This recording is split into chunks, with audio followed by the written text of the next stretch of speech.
तो दोस्तों JSW cement ने अपने क्वार्टर वन के नंबर को डिस्क्लोज कर दिया है। तो चलिए देखते हैं क्या है क्वार्टर वन के नंबर्स के अंदर डाटा क्रॉस में दिया गया है।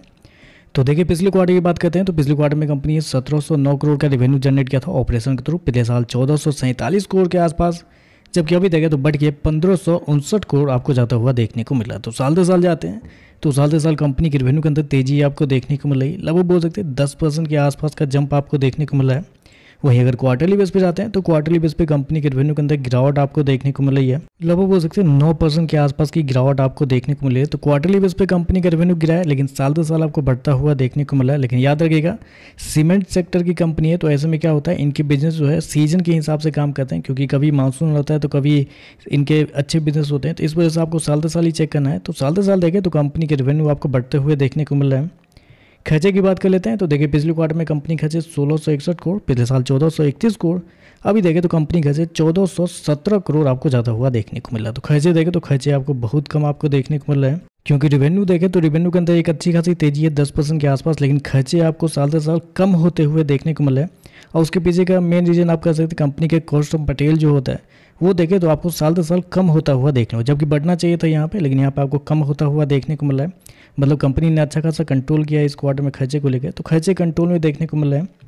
चलिए कंपनी का प्रॉफिट क्या निकलता है वो देखते हैं। तो देखिए पिछले क्वार्टर में कंपनी 16 करोड़ के आसपास के प्रॉफिट में थी। पिछले साल लगभग 24 करोड़ के आसपास का लॉस था कंपनी को, जबकि अभी देखें तो कंपनी का लॉस 1366 करोड़ आपको जाता हुआ देखने को मिल रहा है। तो कंपनी के लॉस देखें तो आपको साल दर साल बढ़ते हुए देखने को मिल रहा है। तो अब यहाँ पे क्वेश्चन आएगा कि लॉस कैसे बढ़ सकता है जब रेवेन्यू बढ़ रहा है और खर्चे भी कंट्रोल है, तो लॉस कैसे बढ़ सकता है। तो लॉस नहीं बढ़ना चाहिए था। उसके पीछे का रीज़न है कंपनी के कुछ एक्सेप्शनल आइटम, क्योंकि इस क्वार्टर में कंपनी को 1466 करोड़ का नुकसान हुआ है एक्सेप्शनल आइटम में, जिसकी वजह से कंपनी का जो लॉस है वो आपको इतना बड़ा आपको देखने को मिल रहा है। अगर एक्सेप्शनल आइटम नहीं होता तो कंपनी का प्रॉफिट इस क्वार्टर में बेहतर आपको देखने को मिल जाता है। लेकिन अगर ऑपरेटिंग प्रॉफिट देखते हैं तो पिछले साल लगभग 40 करोड़ के आसपास के प्रॉफिट में थी कंपनी, पिछले क्वार्टर में लगभग 69 करोड़ के आसपास, जबकि अभी देखें तो बढ़ के 164 करोड़ आपको जाता हुआ देखने को मिला। तो साल दर साल जाते हैं तो साल दर साल कंपनी का ऑपरेटिंग प्रॉफिट 4 गुना आपको देखने को मिला है, जबकि क्वार्टरली बेस पे जाते हैं तो यहाँ पे भी डबल से भी ज़्यादा देखने को मिला है। तो ऐसे में आप कह सकते हैं कंपनी के नंबर आपको अच्छे देखने को मिला है, क्योंकि रेवेन्यू 10% के आसपास ही बढ़ा है, लेकिन ऑपरेटिंग प्रॉफिट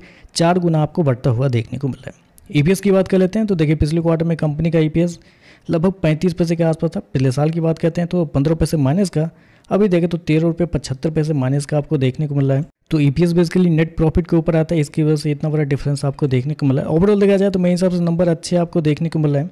रेवेन्यू के अंदर 10% के आसपास की तेजी आपको देखने को मिली। कंपनी का ऑपरेटिंग प्रॉफिट 4 गुना आपको बढ़ता हुआ देखने को मिल रहा है। तो ओवरऑल देखें तो नंबर अच्छे आपको देखने को मिला। और शेयर की बात करते हैं तो जब कंपनी का आईपीओ आया था कुछ समय पहले ही, तो लगभग 147 रुपये पे कंपनी का आईपीओ आपको आता हुआ देखने को मिला था। 153 रुपये के आसपास पे लिस्टिंग हुई थी।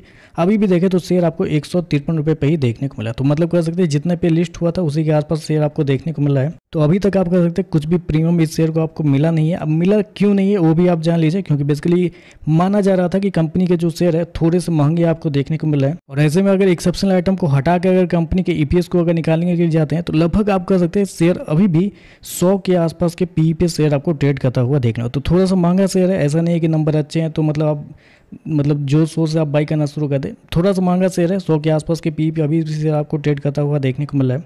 बाकी देखते हैं मार्केट इस पर कैसे रिएक्ट करता है। आज के लिए बस इतना है। वीडियो पसंद आए तो लाइक कीजिएगा, साथ में साथ चैनल को सब्सक्राइब जरूर कीजिएगा। धन्यवाद।